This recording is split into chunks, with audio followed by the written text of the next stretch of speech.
Welcome everybody to our Institute of Internal Auditors webinar. This is our Project Audits, a Project Manager's Perspective session with our presenter, Phil Bodell. Phil Bodell has been a practicing program manager and project auditor for 30 years, working in 6 countries, and is now a freelance project auditor and consultant. Phil has presented on matters related to project risk management for many audit and risk committees and boards. In the past, Phil has been head of the Project Health Check Practice at Oakton Services Limited and a member of Computer Sciences Corporation's Project Delivery Assurance Panel.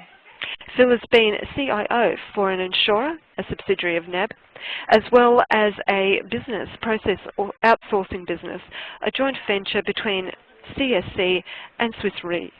So without any further ado, Phil, I'm just opening up your microphone there. Welcome to our session today. Thank you so much for presenting with us. Thank you. Yeah, it's a great pleasure. Thanks for having me. I'm just handing control over to you, Phil. Yep. They're in your capable hands, and I'll be listening all the way through if you should need me. Thank you. Thank you very much. All right. Well, yeah, thanks for the opportunity. What I would like to do today is, first of all, get onto the next slide. Hang on. Let's see if we can get the controls working first. There we go. Yeah, so what I would like to cover today is I'd like to just touch on the subject of why projects are failing. Then I'd like to cover the types of project audits that I'm aware of, and also to float an alternative approach that, based on my own work in this space. And related to that, as will become apparent during my presentation, there's the need to improve the project controls that organisations typically use to monitor projects, and that's related to the alternative approach that I'll float. And I guess one of the points of doing this today is the fact that I see points 3 and 4 on this agenda as being potential opportunities for internal audit. And along the way, I'm hoping that I'll learn a bit more about the internal audit perspective on this subject as well. So, I mean, there are thousands of research papers available, written over the last 20 plus years, and they've shown a consistent picture, and rather depressing picture over the same time frame, and certainly most IT-enabled projects still fail. And depending on which of those research papers you believe, then the failure rate is either somewhere between 60% and 90%. And that was the case probably 20 years ago, as much as it is today.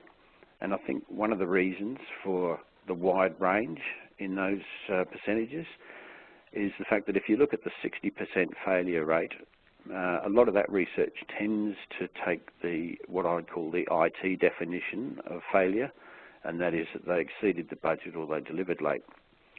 But if you take a more business perspective on project failure, that is to say that maybe the budget and the time frame was exceeded, but in addition to that, some of the scope, quality or the benefits were compromised, then I think that's really why a lot report up in the 90%.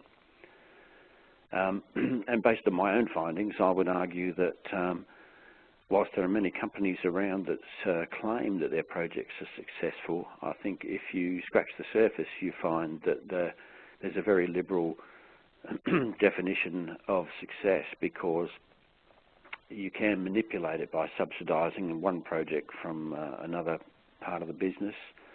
A lot of companies change the implementation plan for IT projects, from a single implementation to a phased one, and then basically run out of time and money before they get through all the phases. So that's quite often a successful project will have done that, which of course compromises on the scope. So success or failure is, on these projects, is certainly not as black and white as that sign indicates, and it is open to manipulation. But regardless, I guess the point here is that any project starting today actually has more chance of failing than succeeding, which is a pretty damning indictment on the industry, I think. If we look at some of those research papers, and these two graphics, I've just plucked these two graphics from two recent pieces of research undertaken by two of the big four consulting companies. And these are quite typical in the sense that if we look at the bar chart, there's a long list of causes, in inverted commas, but a lot of these are symptoms rather than causes, and also some of them you will have seen on research going back 20 years. Like, for example, the first one failed because of poor estimates. IT projects have been renowned forever for being poor at estimating. So if projects are still failing for that reason, then that would suggest that the industry really not learning terribly well from the past problems. And the pie chart I thought was particularly useless because what this basically says is that nearly 50% of projects fail because of technical issues and project management problems, which, you know, in terms of being of use to somebody to try and work out how to avoid failure, not terribly useful at all.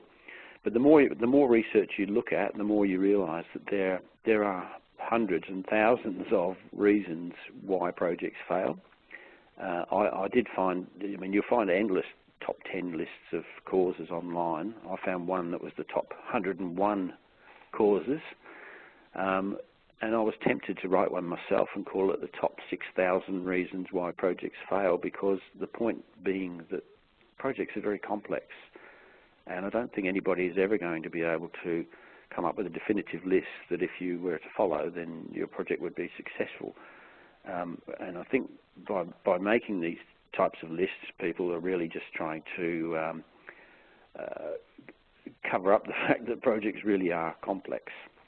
And you know, another very common cause of failure is scope creep, which is touched on in the bar chart here, with changes of scope or poorly defined scope, etc. But even that it's not a simple cause, in the sense that scope creep has underlying issues that cause it. So that yes, the scope may be poorly defined, or it could be poorly communicated amongst the people involved in the project. There might be an inadequate process for managing change, etc. So, you know, there's endless number of reasons, and I think the focus on things like that are therefore not terribly helpful. And the other thing that occurred to me, and this is why I'm interested in the internal audit perspective, I guess, is that when a project fails, it can have a catastrophic impact on a business. I mean, it can take a business off the air for days, weeks at a time. Anybody who's experienced a big bank system failure will know exactly what I'm talking about here. But I've had direct involvement with an organisation where they had sunk a lot of money into a project over a 2-year period, and they had been capitalising that investment over those years, and the project was so fundamentally flawed that I suggested to them that they'd be far better off actually cancelling the project and starting a different one with a different software solution. But the impact of doing that, the CEO would not agree to that, on the basis that writing off all of the capitalised investments would have put his organisation from a profit to a loss in the current year. So, I mean, that's a different type of impact, but equally it's very significant. And that organisation went on and spent millions more than they should have done on a project that was flawed. So this is why I'm interested in internal audit, because from my experience, few projects seem to be audited, and those that are audited are usually done from a compliance perspective as opposed to a risk management perspective, and I'll explain a bit more on that in a moment. And last year I found a copy of the Institute's magazine, and the June 2004 issue was entirely dedicated to IT-related issues. And there was lots in there about hardware and infrastructure and security, etc. But I was pretty shocked to see there was not a single reference to projects. So the combination of these things, I'm wondering why this is the case and why so little seems to be done about it. But just to talk on the types of audits that I'm aware of, like I said, most project audits that I see are done from a compliance perspective. And I guess understandably, if you're an internal auditor, you need something for the review to be assessing compliance against.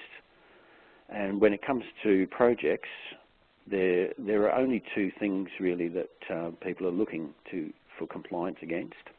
The first one being project methodology, and the second being the internal project controls and reporting standards. Now, those two things are extremely closely related, obviously, but they can be misused in different ways, which is why I've separated them out.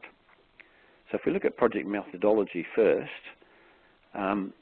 all organisations that do projects have their own project methodology. Most will say it's based on the most commonly used reference, which was created by the Project Management Institute in the US. And that's called, they call that their Project Management Body of Knowledge, or PMBOK for short. And whilst there's a lot of good stuff in that, in their body of knowledge, even the PMI have never claimed that it is a project management methodology, let alone a best practice one. But you routinely see it referred to as best practice methodology. And in fact, during the research I was doing for this presentation, I found a paper on the Institute's, that is to say the Internal Auditors Institute's website, that referred to PMBOK as a globally accepted best practice methodology for project management, which it isn't. PMI don't claim it to be that. They refer to it as a framework for understanding project management, and acknowledge that best practice is really in the hands of the practitioners. So if there's no best practice methodology that you can immediately refer to, effectively that means there's no real objective basis for a compliance review. So there's the first challenge. And by the way, having done audits on projects that were attempting to follow PMBOK, Prince2 or any other methodology, I've found no link whatsoever between being compliant to methodology and success. So the second part of that, the internal project controls and reporting standards, and I'll talk a bit more about what they are, but the key point here is that they are, from my findings on project audits, these are very commonly misused, and increasingly so. And in part it's because they can be subjectively applied. So just to elaborate a little on what these project controls are. So these are typically the things that project managers are using to track progress on projects, and more importantly, I guess, to report that progress to their steering committee, project board, or whatever. And the most common types of project controls used now are the sort of things I've summarised on this particular slide. The first one being the traffic light system, also referred to as the RAG status indicator for red, amber, green. Now this, in principle, this is a great idea because it's simple. Everybody understands traffic lights, and it can be used either at a project overall, so as a means of summarising the fact that the project's going well or not, and sometimes you see the traffic lights used at different levels. So you might have a different traffic light to represent how it's going against schedule versus how it's going against finances, for example. But the most common problem with these things is that there's no objective basis defined for what red, amber or green mean. Now, if we're driving, it's pretty straightforward, but on a project, at the moment, unless you've put a lot of effort into defining the criteria for what constitutes green, amber, etc., then the probability is that the project manager is reporting green without necessarily there being any real substance behind it.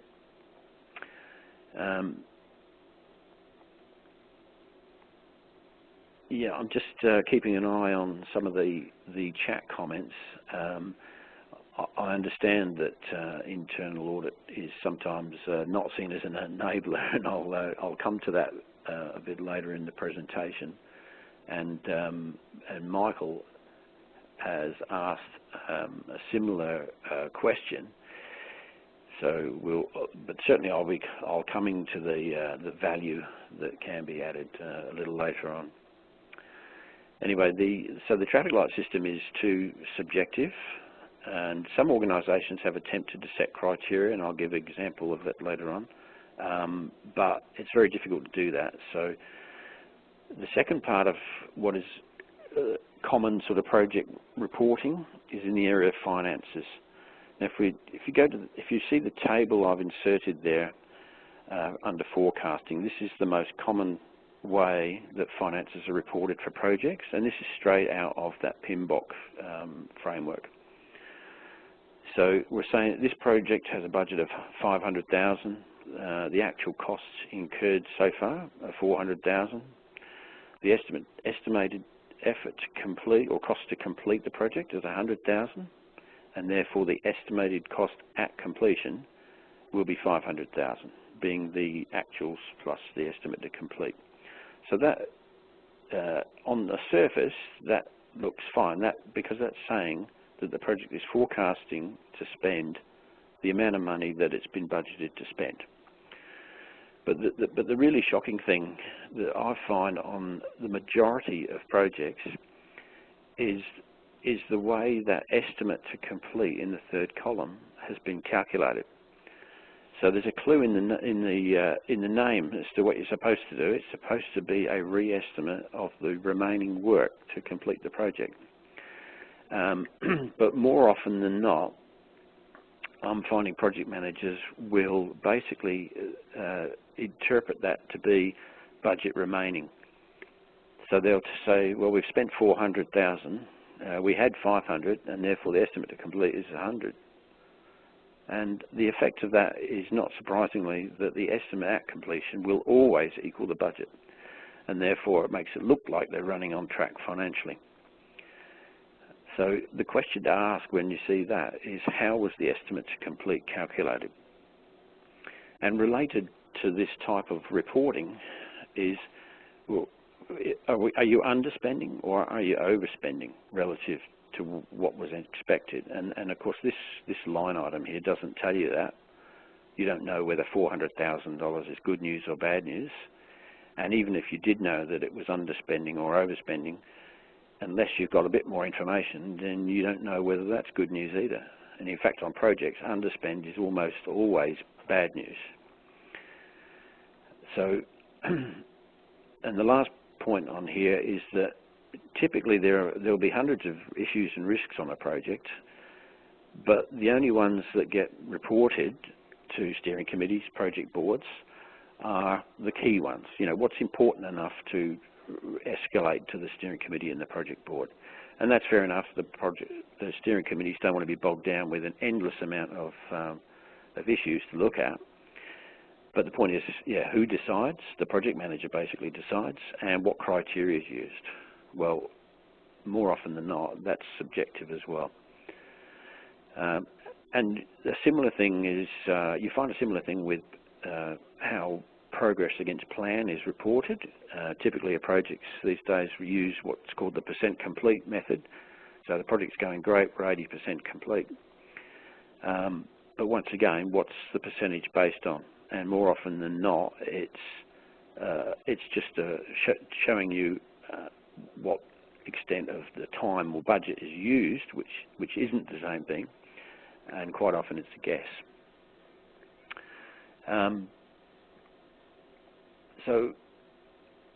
So now we've got, with the absence of a clear methodology that could be relied upon, we've got no real objective basis, and now we've got subjectivity problems in the controls.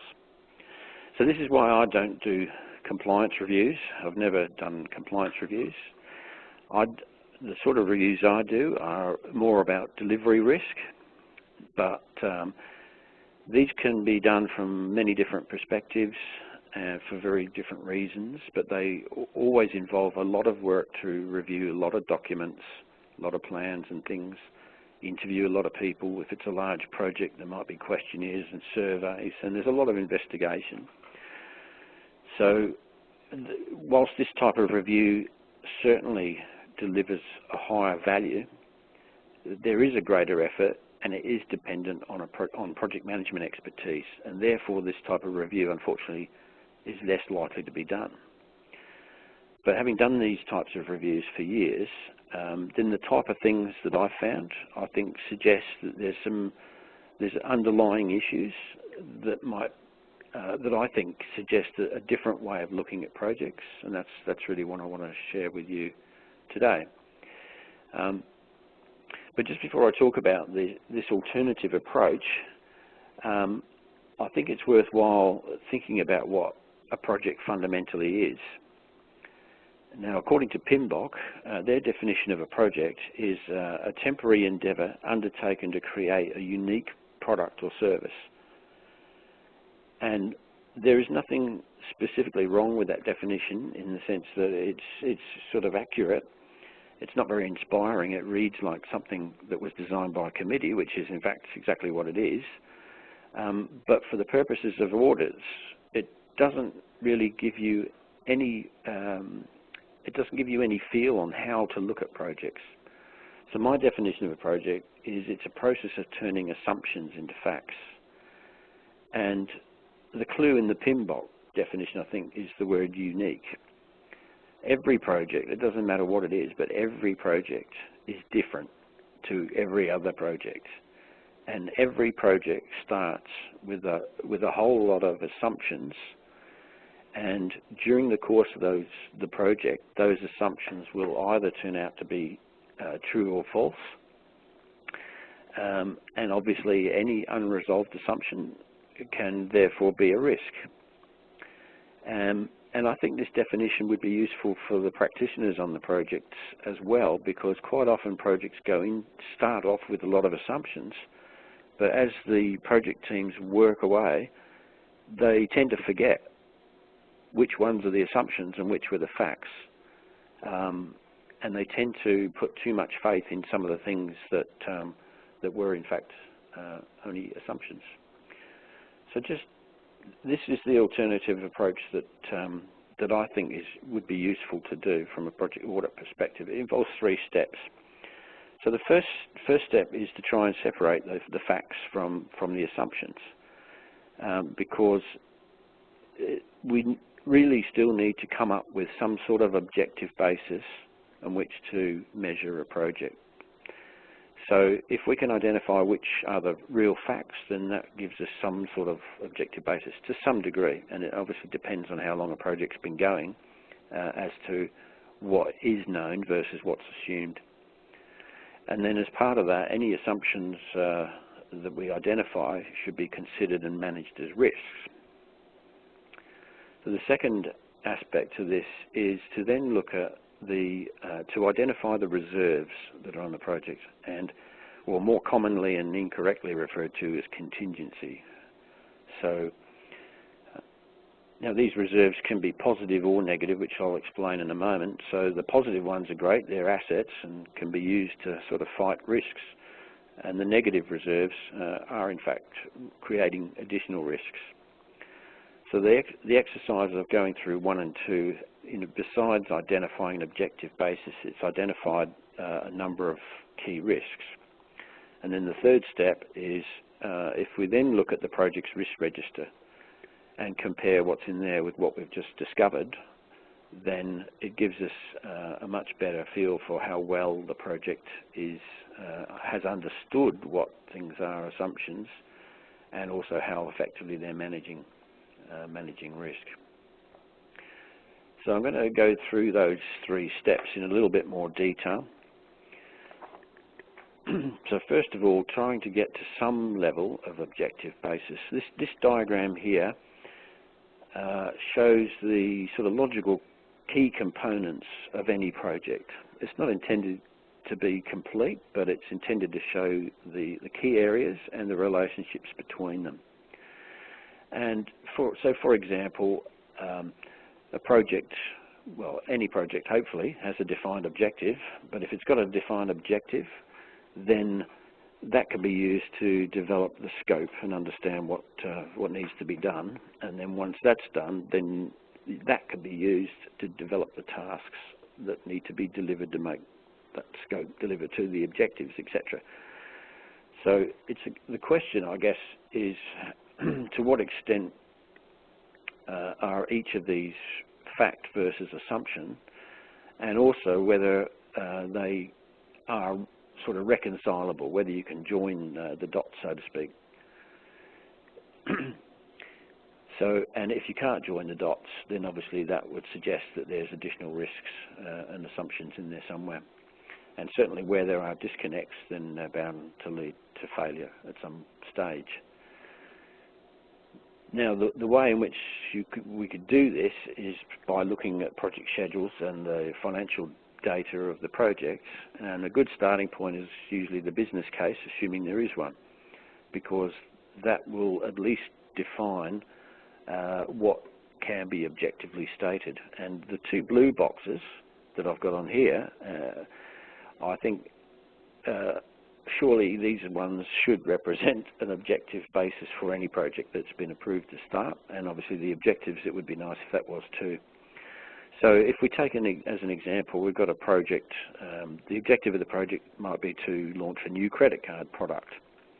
The bosses stipulated that it must be ready by Christmas, so there's your objective time frame. And they've allocated maybe $1 million budget for this project. So that might be an assumption in itself, but from a project manager's point of view, that's an objective fact. He's got $1 million that is expected to work within. So if you're looking at a project that's already active from outside, so to speak, then, for example, what you're looking for is you're looking for the relationship between the cost and the budget on here. And this is always a good place to start, and it's always an area where there's a huge disconnect. So in terms of the project, what effort and costs have been built up and developed in order to reconcile to the budget? And you'll find disconnects everywhere through this type of when looking at projects with this type of perspective.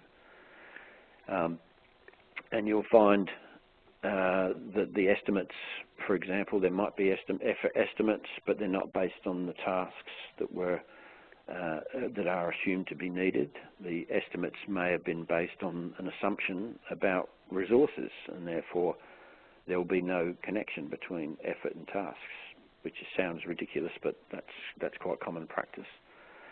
So the objective here, as I say, is to try and identify which of these things can be reconciled. For example, does the plan, the schedule, support the fact that the time frame assumes Christmas? And if you look at things from that point of view, it's a whole lot easier than trying to stress about the thousands of reasons why things go wrong, because these will highlight the inconsistencies.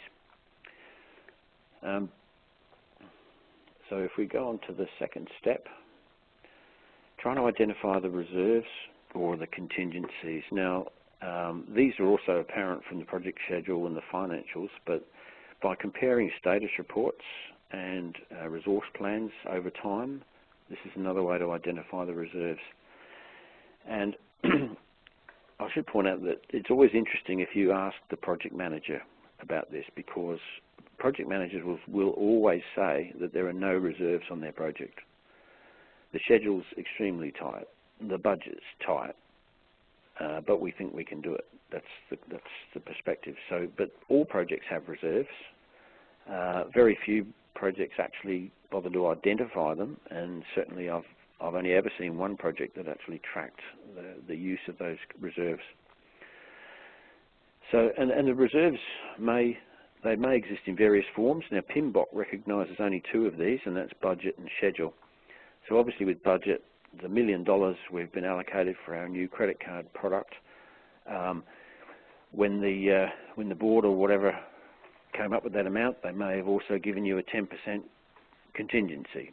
So you know that you should be spending only $1 million, but if you've got another 100,000 to play with if things come up and you need to use it. That's the most obvious example of that.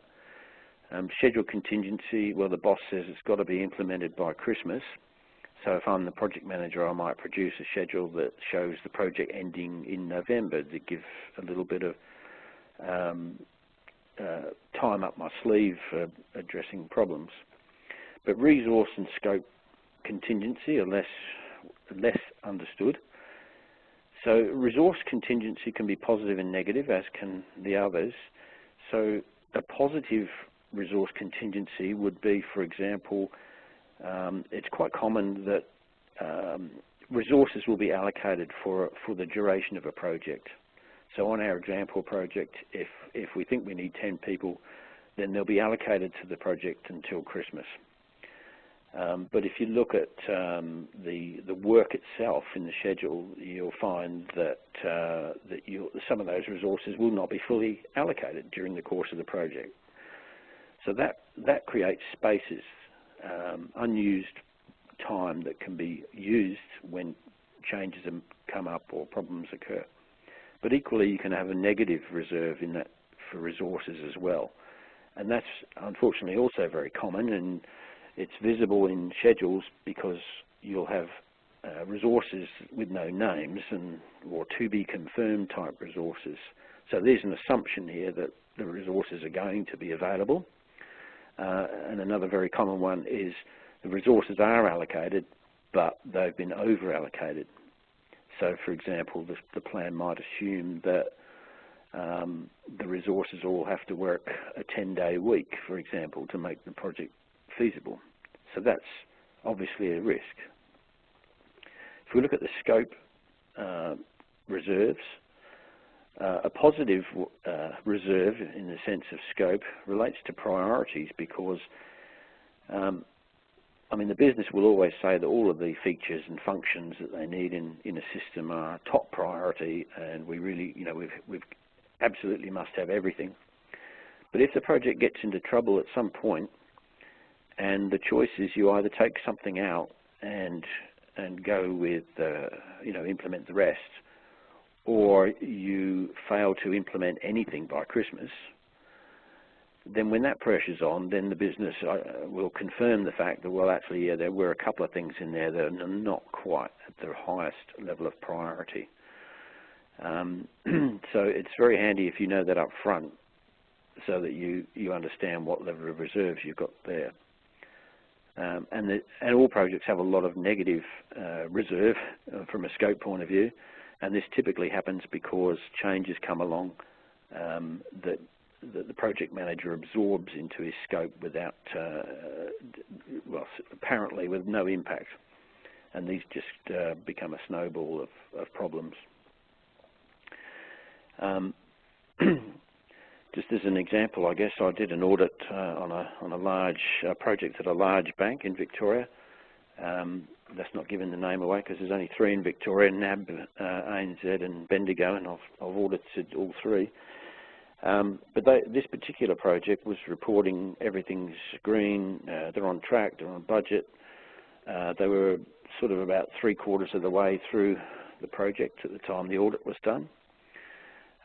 What I found on the project was that there were 2 types of reserves of note. One was the resource example I've mentioned before. So we got resources allocated to the project, but their time was not fully allocated, so they had spare time at different points. And the other type was there was a difference between the target implementation date that was in the plan and the date on which the business was expecting that particular component to be implemented. So that was the example of me saying, well, the business is expecting it by Christmas, but the project's aiming for November. So neither of those 2 things are particularly unusual, but the problem was that the project manager had never quantified those reserves. It was therefore not reporting against them or tracking against them. And during the course of the 3 weeks that it took to do my review, in that time frame, the level of both types of those reserves reduced significantly. So the project had reserves, but it was consuming them at such a rate that it was basically unavoidable that in 3 or 4 weeks' time there would be no reserves left, and then they would start reporting red because they don't have sufficient resources to complete the project. So I guess the punchline with reserves is that if it's not managed, then positive reserves will be consumed, knowingly or unknowingly. And the negative reserves, well, they'll just grow because they grow in terms of the fact that they're risks, and therefore the longer the project goes on, the higher the potential impact is. So having done that, step number 3 was to then take those risks and assumptions and see how the project's managing them. What I find on all projects is that they will all have a project risk register. They will typically be rating risks and reporting risks using a table similar to the one in the diagram here. But what I also, very common findings is the fact that projects generally neglect risk management. And you can tell this by, if you look at the register, most of the risks will date from the start of the project. So they'll go through an exercise at the beginning of the project, trying to identify risks and assessing their likelihood and etc. But there'll be very few new risks in the register, and there may be little action taken, recorded in the register about the ones that were in there. So that highlights to me that risk management is not an integral part of this project's day-to-day activity, which is what it's intended to be. The other interesting thing is that you almost never find in a risk register the most common causes of failure on projects. So going back to the graphics that I showed before about why projects fail and all the hundreds of different causes, even if you take some of the most common ones like IT have underestimated the work, or a vendor delivers late, or the users keep changing things, scope creep, etc. These are all extremely common causes of failure, and they have been for 20 years, but you won't find them in the risk register. And it's often mystified me as to why project managers don't do that. And until I saw an article the other day where a project manager explained that by saying that when he was trained to be a project manager, he was told that you should only put risks in your risk register that are unique to your project. And he said, well, all projects have underestimated and vendor late and scope creep, so I didn't put them in there. So that's sort of an interesting distortion of the intent behind that rule, I guess, because I was also taught the same thing. But what I was taught was that you don't put risks that are impossible to manage in your risk register, in the sense that if there's a risk that your company's going to go bust, or a bomb's going to blow up your building, there's not an awful lot a project manager can do about those, and therefore they're not things that should go in his risk register. But somehow over the years, the logic has been somewhat distorted. So now project managers don't put in the most common causes of failure, which undermines the whole thing. And the other thing to point out with this is that, coming back to that risk rating table, I mean, that is a very common tool, and it's a way that enables people to present risks as though they've been thoroughly and scientifically thought about. But the trouble is, how is the impact and the likelihood actually determined for each of these risks? And unfortunately, what I find more often than not is that they're just subjectively defined by the project manager. But one thing about this sort of alternative approach, I think, is that it can help you decide which projects are at higher risk than others, or to identify which projects may be more important to monitor than others. And just as an example, I suppose, of the differences between some of these reviews, this table relates specifically to project schedules, the project plan. So, and if you'd looked at that from purely a methodology compliance perspective, then the best you're going to hope for is you might find, well, yes or no, the project schedule actually exists, and yes or no, it's regularly maintained. But what you're not going to find on that basis is, well, is it a complete and a real plan, or does it look like a plan, or is it just a task list, which is an entirely different thing? The second point on the risk side of there, does it support the intended time frame and budget? So that's really part of joining the dots that I mentioned before. And so that could be identified just from the exercise that I've been talking about, as can the second to last bullet there. Is it resource-based or task-based? So that could be identified by that, trying to join those dots as well. And by the way, what I mean by that is that common practice these days, unfortunately, is projects to say, well, the last time we did a project like this one, it took us 12 months and it took 10 people. So therefore, I'll come up with a plan and a budget that just shows we need 10 people for 12 months. And as I said, to start with, all projects are unique. And so that's a very dangerous practice. Project plans should be based on the work itself and estimated from that upwards. But yes, Karen's raised a very, very true observation. The tendency is that once in flight, the projects fight fires and go into issues mode as opposed to managing risks, and that's exactly what happens. But you know, good project managers are there to look ahead and think about what fires are going to come tomorrow. But it is true, a lot of projects, they just end up focusing on today's crisis, and that by default compounds whatever level of risk the project faced. So just to summarise that alternative that I've been talking about, that alternative is certainly not as valuable as a full risk-based audit. It's not intended to replace it, but it does identify the key risks, and it does so with significantly less effort and cost. And if nothing else, it could be used to help prioritise which projects you do audit. And it doesn't require project management expertise. It does require you to know, I guess, what a Gantt chart is, but it doesn't require expertise in this space. All it requires is an analytical mind. And I have tested that. Pardon me. I gave a project schedule and 2 status reports that were from all of that from a real project.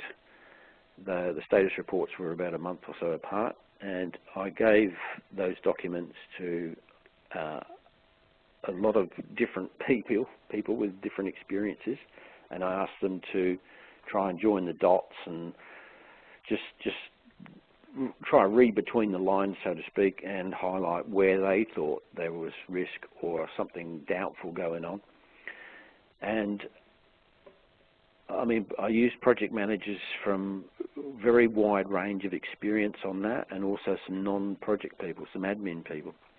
And some of the admin people were just as good as some of the experienced project managers in terms of using logic and joining the dots. And wasn't that surprised to find that the people that were worst at doing this were the less experienced project managers, because unfortunately they have been sort of brought up now to believe that PMBOK, Prince 2, whatever, if you follow those, then everything happens by magic, which it doesn't. Hence, I think this is an opportunity for internal audit, whether or not it is used as an audit tool or whether it's used to help prioritise the projects, or indeed to help improve the project controls within the organisation. Now, this is related, obviously, to the types of things we've been looking at. And even if you don't have any capacity to do audits on these projects, then I think there's a real opportunity to improve things from a project controls point of view. The project controls, as I mentioned earlier, are very subjective, and I think the objective here is not just to make them less subjective, but they should be more predictive, and they tend not to be used in the way that was intended. So just to start at the beginning again here, I mean, the RAG status reporting, the traffic light system, that was intended to be an early warning indicator of problems. But because of subjectivity, that they typically fail to achieve that. And that's why so many projects consistently report that they're green for weeks and months on end, and then suddenly they become red. And it's because of that subjectivity. So criteria does need to be defined for the red, amber, green, but more importantly, it needs to be backed by data in the status report, because unfortunately status reports do get censored. I see it all the time. Project managers might be planning to report amber, but their boss is scared of presenting bad news or doesn't want to create a fuss with his boss, so before it gets further up the hierarchy, it's turned into green. And a lot of projects unfortunately suffer from optimism, which can be fatal, and therefore there'll be key issues that they're aware of, but they don't want to report on them because they're really confident they can sort them out. So once again, that sort of subjectivity that's undermining the whole point of the system. So I'm not going to go into all of these, but just as another couple of examples, if you've only got to read some of the status reports to see that there's a lot of ambiguous words used. For example, what did you achieve this week? And the report will say, we continued to work on task A and we continued to work on task B. Well, that is absolutely useless. You know, if the work is structured so that you can say you either started it or finished it, then that's great. But continued is just a waste of time. And in terms of making them more predictive, mentioned before about the estimate to complete and the percent completed and how that's calculated. But achievements should also be reported in the context of the plan. So if the project's reporting that they've done task A and task B, then that's only good news if in fact that's what the plan said you should have been. And the last point there, rolling wave planning, don't have time to go into that today, but that's a method of replanning projects progressively during the life of the project in order to cater for the fact that you're turning assumptions into facts. And this is just a quick example of a status report that's got some decent aspects, but it's a very common format. I mean, most project status reports will be like this. And up the top left, you'll see achievements this week. Everybody will have that. But with this one also shows the planned activities for the next period, which is important, and also the goals that were not achieved this period. So this is forcing project managers to say, well, this is what I'm planning to do, and then when I come back next week or next month, you can see very easily how well I've gone against it. There's also a very basic sort of attempt here to define the criteria for the red, amber and green as well. Grants asked a question. Also beware of project reports that calculate a RAG status based on a predefined formula. If you are green on risk, as long as you have less than 2 high risks, yes, no, that's a good point. And this is the danger with having a reliance purely on criteria that I mentioned before, because of the example that Grant's just shown there. And that's why it's got to be backed by data as well. But yes, I agree. It's very dangerous drawing conclusions about one indicator because of another. But I mean, this status report's not bad, this template, but further down there you can see the key risks and issues, and as I said before, well, in whose opinion are they key? The other thing I wanted to point out here is that in the table number 2, the milestone tracking, this is another area where you can make it a bit more predictive, in the sense that a lot of projects will report against the finish date of a milestone. So for example, the milestone might be complete the testing stage, and the baseline date might be October. So testing's got to be finished in October. But this template's good because it's got a start date as well. So if the testing phase has got to be finished in October, then maybe it's supposed to have started in August. So if you include both the start and finish date, then if it hasn't started in August, then you've got early warning of the fact that it may not finish in October. Whereas if you just have the finish date, then maybe you don't know anything about it until it's too late. And the last thing to say on the subject of project controls is the fact that you can improve the project controls to your heart's content, but there's another serious problem, and that is the audiences for these status reports and controls generally don't understand what is reported. They don't know what to look for or how to challenge it, and that's typically because they're not project people, and they also haven't been told how to interpret the reports. So that's a very important area, and part of the problem is that if people don't understand the reports, then what they do is they look for good news and feel comfort when they see what they think is good news, and they also overreact to bad news, which is actually very counterproductive and can lead to the project manager not reporting what's going on. So that's the second key part of that. Very important to educate the audiences. So this is Phil's idea of what I think are the challenges that internal auditors probably face in this space. Obviously budgets are tight for everybody, but I guess these days you probably have a greater general compliance load that's taken up your budget, and therefore maybe you're less likely to be able to do project audits now than you were in the past. Yeah, Michael's just asked a question. The reporting is only as good as the governance over project reviews. A lot of the time it's there to tick a box that the process is in place, but don't really dig into things. Encourages project managers to fudge reports. Yeah, well, that's very true. Tick box approaches to audits and checklist approach to audits, I think they're a bit like compliance reviews. They're very low value in that sense. But yes, the point about governance, absolutely critical.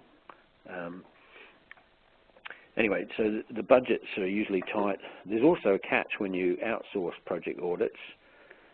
This is purely based on what I've seen, because project audits, when they are outsourced, tend to go to the big consulting companies, in which case, unless you're paying a lot for it, then all you're going to get is their junior staff, and therefore it's unlikely to add value. And the other thing I see is that organisations will have a relationship to an IT audit company for their infrastructure, network, security type audits, and they assume that their IT auditor will be capable of doing project audits, which is confusing IT expertise and project management expertise, which are two entirely different things. And then I guess any auditor, myself included, battles the next 2 points, and that is that we're not always seen as adding value. And I particularly have a battle against optimism, in the sense that I'm repeatedly told, well, we don't need to audit projects because we already have, quote, plenty of project governance and controls in place. But people don't seem to worry about whether they're measuring the right things and how effective some of those controls are. And I guess you guys are less likely to be expert project managers, so that all makes it hard, I guess, for you to spend a lot of time on projects. Karen's asked another question. Education is, as said, is key. Sponsor education is what they should expect from PMs and what failures often happen and how they can handle it. Yeah, that's true. Like I said, they need to specifically understand what the point of the project controls are, what they're based on, and how to be, and what questions to ask to prove the objectivity of what's been put in front of them. So in conclusion, clearly projects are still failing more often than they're succeeding. Compliance reviews are low value in my opinion, and therefore this alternative approach could potentially deliver higher value, and it can be done without technical or project management expertise. And regardless of audits, project controls can be improved anyway, and the type of controls that I've talked about would help to identify some of those disconnects anyway, even if you weren't going to audit a project. And hence, because of the lack of technical expertise and project management expertise needed, I saw this as an opportunity potentially for internal auditors. But of course, I don't know what your world is like, so I'd be fascinated to know more about that. Yeah, Michael's highlighted the fact that managing an audit is not too far removed from managing a project, so we're probably more attuned to what's required than we may give ourselves credit for. And that I think is spot on, because you know what we're talking about here is logic, and you know, anybody who's ever built a house knows how to be a project manager at some level or another. But yeah, you're right. I mean, a project audit is a project. So we've got a little bit of time left for some questions. If we run out of time, then I'd be very happy to receive any questions or feedback about the internal audit perspective via email. But are there any other questions at this stage?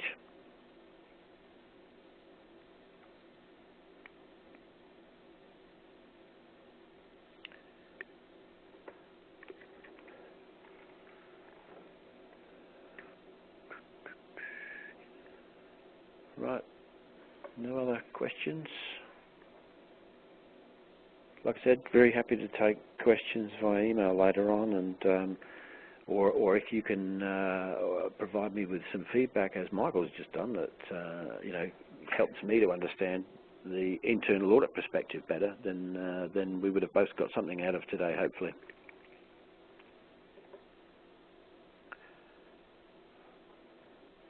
Okay, so Grant's asked the question, how do you deal with PMs who say they will update their reporting when they baseline next? Yeah, yes, it's very common problem. I don't see there's. It depends which part of the reporting we're talking about.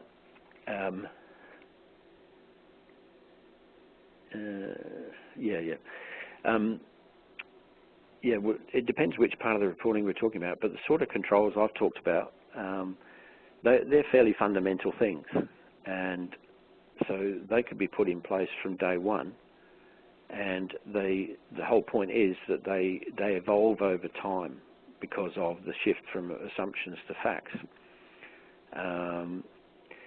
And there's usually, with re-baselining a plan, that there can be a lot of work in that for a project manager, but that's not the same thing as re-baselining your status report, so to speak.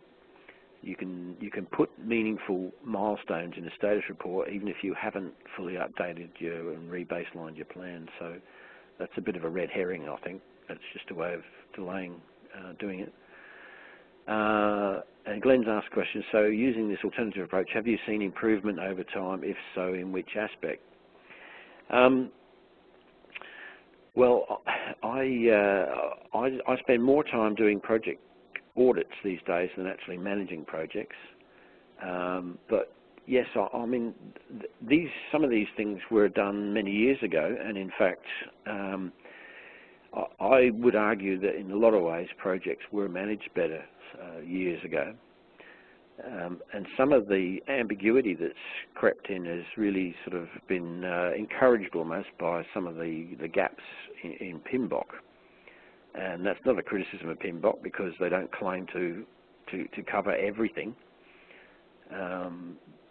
but yeah, I think that the biggest area of improvement would certainly be in the finances. If you can get the right criteria and objectivity into the reporting of the estimate to complete and the percent complete against schedule, to me those are the two things that will give the biggest improvement for an active project.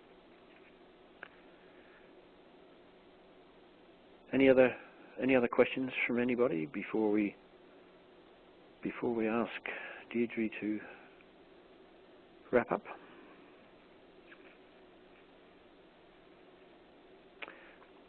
And indicated operations are generally very shy to have IA involved, as there's always this feeling of being watched.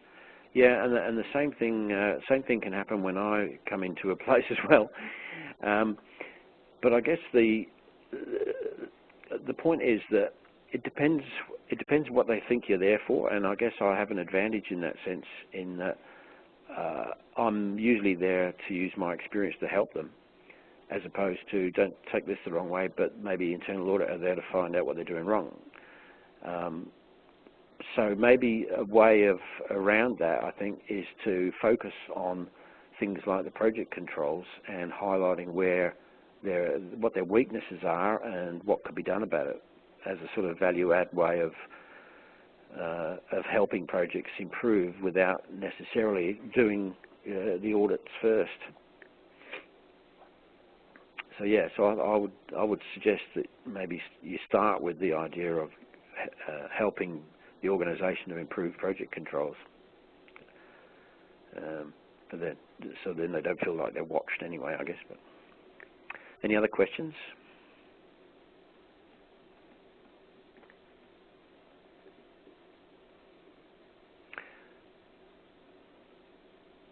Okay, well, thanks very much for having me.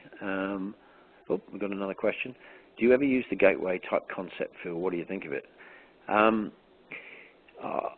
don't very often use the gateway concept. I'm accredited to do gateway reviews, and I did some work for Capgemini with a client called Her Majesty's Revenue and Customs in the UK, which is obviously British government, and the British government is really where the gateway methodology emanated from.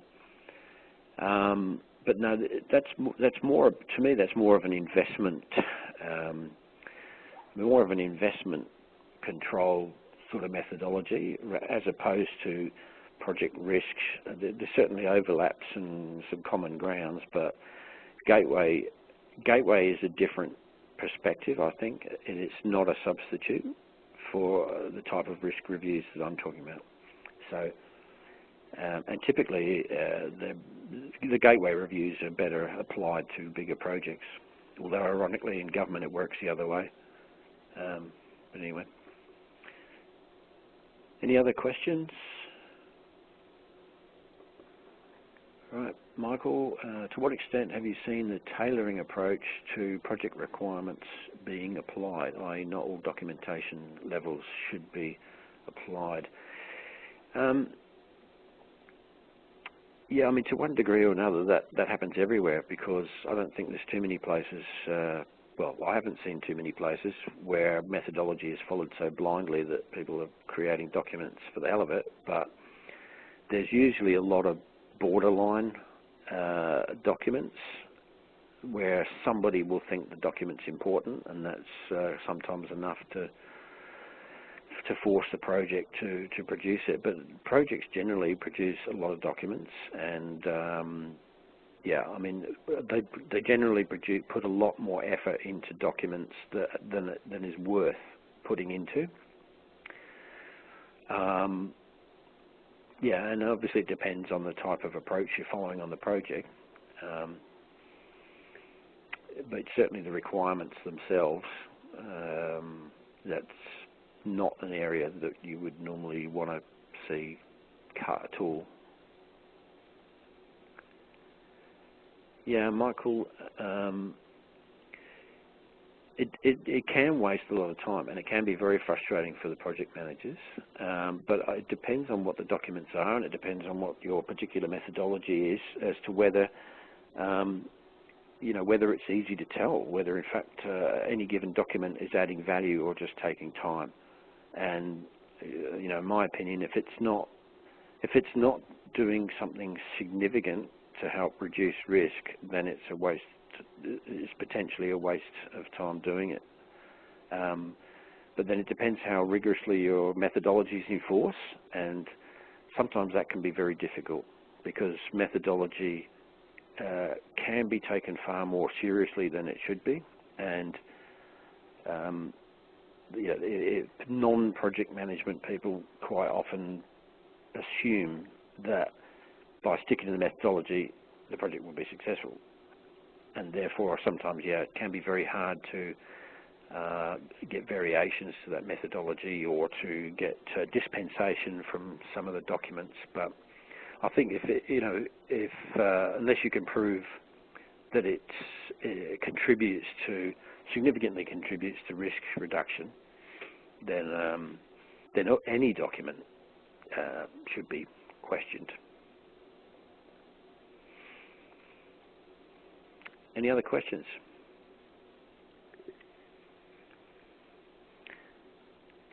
Okay, maybe we should probably wrap up there, I guess, Deirdre. Like I said, I'm very keen to take any emails from people about other questions or any advice they'd like to give me about their perspective. That's fantastic. Thanks for the opportunity. Thank you, Phil. Do people have access to your email address? Is that something I can perhaps pop in the chat box now? Or how would they get that? Okay. Yeah.